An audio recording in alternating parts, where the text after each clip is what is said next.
Ito ay rated SPG. Striktong patnubay at gabay ng magulang ang kailangan. Maaaring may masiselang tema, lengguwahe, karahasan, sexual, horror o droga na hindi angkop sa mga... Babawi nga itong si Felma dito nga kay Noah, kaya naman nga't magkakaroon nga silang dalawa ng date upang makapag-usap silang dalawa. Nagsiselos nga itong si Noah dahil itong si Felma ay may nararamdaman pa rin ngang pagmamahal nga dito kay Manuel dahil nag-aalala nga siya sa kalagayan nito.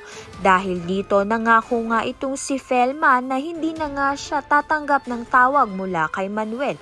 Subalit bigla naman ngang tumawag itong si Jessica dahil gusto nga raw siyang makausap nito ni Manuel. Nagdadalawang isip pa nga itong si Felma na sagutin nga ang tawag. Subalit sinagot niya nga ito upang makasigurado nga na ligtas itong si Manuel. Dahil dito nakaramdam nga itong si Noah na hindi na nga siya mahal nito ni Felma. Kaya naman nga't nakipaghiwalay na nga siya dito ng tuluyan. Labis naman nga ang paghinagpis nito ni Felma. Sa kabilang banda naman nga dahil hindi na nga maaalagaan ni Hazel at ni Jessica ito ngang si Manuel, kaya naman nga ipapadala nga ito sa nursing home upang doon nga ipaalaga. Hindi nga ito pinapabura nito ni Jessica dahil kawawa nga raw ang kanyang ama.